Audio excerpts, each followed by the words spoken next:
السلام علیکم، میں ہوں فیصل تارڑ۔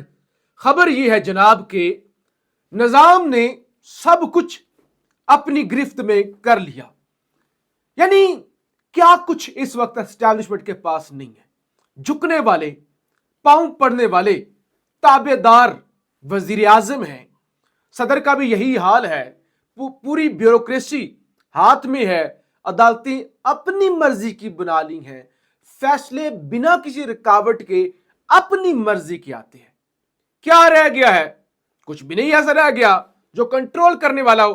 میڈیا کو بس ایک اشارہ ہوتا ہے، چابی دی جاتی ہے، وہ پھر 2 گھنٹے کی ٹرانسمیشن کر دیتے ہیں کہ بشرا بی بی جادوگرنی تھی، بشرا be be سریاں، Bushra be be جو ہے وہ دم درود اور پتہ نہیں کیا کیا کرتی تھی۔ شروع ہو جاتے، بھائی اشارہ کیا جاتا ہے۔ تو بات کرنے کا مقصد یہ ہے کہ جب پورا سسٹم نظام کے کنٹرول میں ہے، پھر بھی قیدی نمبر 804 کا خوف ہے، پھر بھی خوف اتنا ہے، ڈر اتنا ہے کہ ابھی بھی پرائیورٹی یہ ہے اتنا کچھ کر لینے کے بعد کہ عمران خان کیا کرے گا، یا عمران خان کو لوگوں کے دلوں سے کس طرح سے نکالا جائے۔ میں آپ کے سامنے خبر رکھتا ہوں، آپ کا ٹائم ضائع نہیں کرتا۔ کل پورا دن کیمپین ہوئی بشرا بی بی کے خلاف، آج صبح ہی خبر آ گئی کہ علیمہ خان کے خلاف بھی ایکشن لے لیا گیا ہے۔ آج جیو نیوز کی کیا ڈیوٹی لگائی گئی ہے؟ آج جیو کی ویب سائٹ پر جو پہلی اور بڑی خبر ابھی رات وقت لگی ہوئی ہے نا، بدنام زمانہ جنسی مجرم جیفری ایپسٹین کی عمران خان سے متعلق ای میل سامنے آ گئی کہ بھائی بدنام زمانہ کہتے ہیں، امریکہ کے بدنام زمانہ جنسی مجرم کی بانی پی ٹی آئی سے متعلق امریکی ایوان نمائندگان میں پیش کی گئی ای میل سامنے آ گئی ہیں۔ ایسے پیش کیا جا رہا ہے کہ عمران خان کے حوالے سے پتہ نہیں کون سے اس نے ایسے انکشافات کر دیے جو بڑے شرمناک ہیں۔ حقیقت کیا ہے؟ وہ جو جیفری ایپسٹن ہے، اس نے جو کچھ ای میل اس کی سامنے آئیں جس میں بتا رہا ہے کہ جو عمران خان ہے نا، اور یہ کب کی بات ہے؟ بات ہے 31 جولائی 2018 کی۔ بھائی وہ کہہ رہا ہے جو عمران خان ہے وہ طیب اردگان، ایران کے علی خامنائی، چینی صدر شی جن پنگ اور روسی صدر پیوٹن سے بھی زیادہ خطرناک ہے۔ وہ یہ کہہ رہے ہیں، اور ساتھ یہ کہہ رہے ہیں بھائی جو عمران خان ہے وہ پکا مسلمان ہے، بڑا کٹڑ مسلمان ہے۔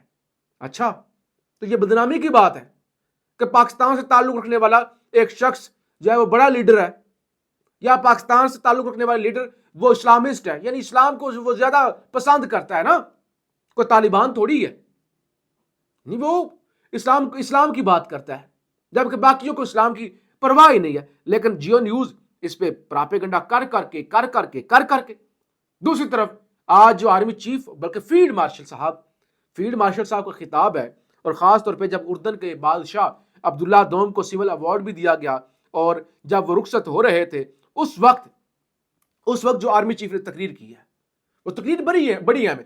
تقریر سے زیادہ بڑی اہم چیز یہ ہے کہ اس کا مطلب یہ ہے کہ نواز، شہباز اور زرداری اب صرف دکھانے کے لیے ہیں، اب خارجہ محاذ پر بھی جو کنٹرول ہے وہ فیلڈ مارشل صاحب کے ہاتھ میں ہے، ان کے پاس کچھ بھی نہیں ہے۔ اچھا چھوڑ دے، میں اس طرف آتا ہوں۔ آج خواجہ آصف نے بھی آج وہی کام کیا نا۔ خواجہ آصف نے کہا بانی پی ٹی آئی والے عمران خان کو بہت عقل مند سمجھتے تھے، لیکن ایک عورت نے اسے بیچ ڈالا۔ اب ایک شخص جو ملک کا وزیر دفاع ہے، یعنی وہ اس حد تک گر چکا ہے، وہ کہہ رہا ہے اکانومسٹ کی رپورٹ درست ثابت ہوئی، بشرا بی بی سیکیورٹی رسک تھی، کیونکہ عمران خان بشرا بی بی کی انگلیوں پر ناچ رہا تھا۔ بشرا بی بی فیض اور باجوہ کے کنٹرول میں تھی، ان کی طرف سے لانچ کی گئی تھی، اور عمران خان جو ہے وہ اس کا غلام اور نوکر بنا ہوا تھا۔ اس کے کہنے پہ عمران خان نے جنرل عاصم منیر کو جو ہے وہ نکال دیا، لہذا وہ سیکیورٹی رسک تھی۔ یعنی ایک عورت ایک ایٹمی ملک کے لیے سیکیورٹی رسک تھی، یہ خواجہ آصف کہہ رہے ہیں۔ تو یہ پوری اس وقت ملک اور حکومت، وہ جو میں نے کہا نا بے شرمی تو ہے ہی ہے، اس کو چھوڑ دیں۔ یعنی سب کچھ مٹھی میں کر لینے کے بعد بھی خوف کس کا ہے؟ عمران خان کا، کہ اس کو وہی آج سے 2 سال پہلے اسی طرح کے آرٹیکل آسما شرازی صاحبہ لکھا کرتی تھی، اور وہی ہڈیوں والا اور جادو ٹونے والا۔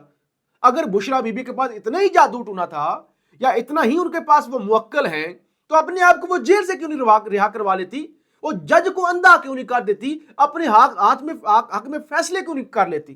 اگر اتنے ہی وہ جادو ٹونے کی ایکسپرٹ ہیں یا اتنے ان کے پاس موکلات ہیں، تو کس طرح کی عجیب بکواس ہے، یعنی عجیب تماشا ہے۔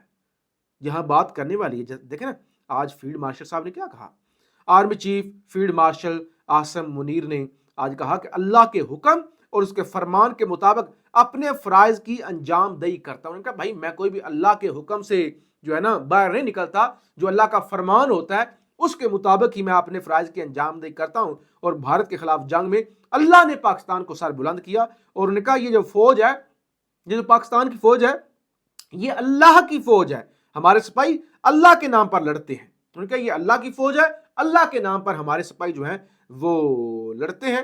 اور انہوں نے کہا کہ بھارت کے خلاف جنگ میں اللہ نے پاکستان کو سر بلند کیا، پاکستان امن پسند ملک ہے، جنگ مسلط کرنے والوں کو اس طرح جواب دیں گے جیسا مئی میں دیا تھا۔ مسلمان جب اللہ پر بھروسہ کرتا ہے تو اللہ دشمن پر اس کی پھینکی مٹی کو بھی مزائل بنا دیتا ہے۔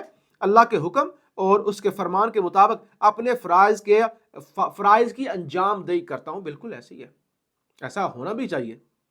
لیکن اسلام کے اندر تو ہم نے تو یہی سنا ہے کہ کوئی رسول ہو، کوئی نبی ہو، کوئی ولی ہو، کوئی دو غوث ہو، کوئی کتب ہو، کوئی صحابی ہو، تو اس کو بھی کسی چیز سے استثناء حاصل نہیں ہے۔ یہ بھی ہم سن رہے ہیں نا کہ علماء اکرام، لیکن یہاں پہ فیلڈ مارشل کو بھی استثناء ہے اور صدر کو بھی استثناء ہے۔ لیکن اب وہ سرکاری مولوی کہہ رہے ہیں کہ بھائی اسلام شریعت کے اندر کسی کو استثناء حاصل نہیں ہے۔ کہتے ہیں اللہ کا خاص کرم ہے کہ پاکستان نے اپنے دشمن کو دھول چٹائی ہے، یہ فوج اللہ کی فوج ہے، ہمارے سپاہی اللہ کے نام پر لڑتے ہیں۔ ٹھیک ہے جی، اچھی بات ہے، ماشاءاللہ سبحان اللہ، اس سے بڑی بات کیا ہو سکتی ہے۔ اچھا دوسری طرف خبر یہ ہے شیخ حسینہ واجد کے خلاف مقدمے کا فیصلہ جو ہے وہ آنے جا رہا ہے، اور بتایا جا رہا ہے کہ شیخ حسینہ واجد جو بنگلہ دیش والی ممبئی جو بڑا آکڑ تھی اور جس کے اندر بڑا غرور تھا، گردن کے اندر سریا تھا، جو لوگوں کو کیڑے مکوڑے سمجھتے، اس کو سزائے موت کا فیصلہ سنایا جا سکتا ہے ایک طرف وہ۔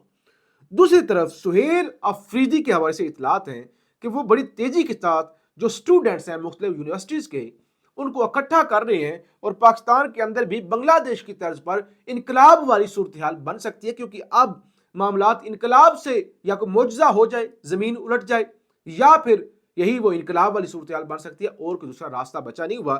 اسد اللہ خان صاحب ہیں، نامور صحافی ہیں، 92 نیوز کے اینکر ہیں، وہ یہ کہہ رہے ہیں کہ انصاف اسٹوڈنٹ فیڈریشن یعنی ISF نے ملک بھر کی یونیورسٹیوں میں جس طرح طلباء کو متحرک کیا ہے، خارج از امکان نہیں کہ طلباء متحد ہو کے ایک تحریک چلانے نکل پڑے۔ یعنی جس طرح سے معاملات ہو رہے ہیں، جس طرح سے اسٹوڈنٹس، اور تو چھوڑ دینا اسٹوڈنٹس کو، جس طرح سے پورے ملک کے اندر ڈپریشن ہے، اور جس طرح سے پورے ملک کو اب نظام سے، کسی بھی نظام سے، کسی بھی پلیٹ فارم سے اعتبار اٹھ گیا کہ یہاں سے ہمیں انصاف ملے گا، یہاں سے ہمیں ہمارے ووٹ کو عزت ملے گی، یہاں سے میرٹ ملے گا، یہاں سے پاکستان کے اندر آئین کی سر بلندی ہوگی۔ یعنی جسٹس امین الدین نے تو جو ریٹائر ہونے والے ہیں، انہوں نے تو آئین کی سر بلندی نہیں کرنی، انہوں نے تو انصاف کا بول بالا نہیں کرنا، تو اب عام پاکستان کا شہری یہ سوچنے پر مجبور ہے کہ بھائی یا تو ہمیں خود کرنا ہوگا یا پھر چپ کر کے بیٹھنا ہوگا، اور کوئی تیسرا آپشن نہیں ہے۔ تو لہذا اس لیے معاملات اس طرف جو ہے وہ جا رہے ہیں، اور دوسری طرف KP کے اندر بھی 9 مئی کے حوالے سے، فیصلوں کے حوالے سے اب وہ چیزیں شروع ہو گئی ہیں، اگرچہ KPK کی کابینہ نے سرکاری طور پہ جو یہ سرکار کی مدعیت مقدمے تھے، انہوں نے وہ دستبردار ہونے کی منظوری دے دی ہوئی ہے۔ اس کے باوجود خبر ہے پنجاب ریجمنٹ کی طرف سے وفاقی حکومت کے وکیل نے عدالت میں اپنا وکالت نامہ جمع کروا دیا ہے۔ ممبران صوبائی اسمبلی ظاہر شاہ تورو، عبدالاسلام افتخار مشوانی اور رکن قومی اسمبلی مجاہد علی وہ مقدمے کے اندر نامزد ہیں، اور وکالت نامے جو ہیں وہ جمع ہو گئے ہیں۔ مریم نواز جو برازیل پہنچی ہوئی تھی، لندن پہنچی ہیں، اور لندن سے آج وہ پاکستان آنے جا رہی ہیں، اور جب وہ وہاں پہ لندن میں کھڑی تھی، صحافی پتہ کیا سوال پوچھ رہے تھے کہ مریم صاحبہ وہ بتائیے گا، میاں صاحب جب قومی اسمبلی گئے ہیں تو قومی اسمبلی کا پورا ماحول ہی تبدیل ہو گیا تھا۔ آگے سے مریم بی بی نے کہا ہاں، جہاں پہ نواز شریف جاتا ہے وہاں پہ پورا ماحول ہی تبدیل ہو جاتا ہے۔ ایک صحافی کہہ رہا تھا مریم بی بی آپ نے تو پنجاب کے ہر شعبے میں جھنڈے گاڑ دیے ہیں، جہاں پہ گئی ہیں آپ نے اپنا لوہا منوا دیا ہے، آپ آگے کیا کرنے جا رہی ہیں؟ یہ صحافیوں کے سوال ہے۔ لاکھ لعنت ایسے سوالوں پر، یعنی عجیب بکواس ہے۔ صحافی کا کام ہوتا ہے کہ چیزوں کی نشاندہی کرنا، وہ ٹیسیاں مار رہے ہیں کہ وہ ماحول بدل جاتا ہے۔ کیا ماحول بدل جاتا ہے؟ میاں صاحب وہاں پہ گئے ووٹ کو عزت دینے کے لیے منہ چھپا رہے تھے, شوگر ان کی لو ہو رہی تھی. دوسری طرف زاہد کشوری صاحب پھر یہ دعویٰ کر رہے ہیں کہ جنرل 457 دن کے بعد جنرل فیض کا ٹرائل جو ہے وہ مکمل ہو گیا ہے. نہیں, فیض صاحب کا ٹرائل مکمل ہو گیا ہے, کسی وقت بھی ان کے خلاف جو ہے وہ فیصلہ آ سکتا ہے. بہرحال اس ملک کے اندر وہی ایک صورتحال ہے, تماشا لگا ہوا ہے. ہم آپ کو رپورٹ کرتے رہیں گے. پاکستان زندہ باد.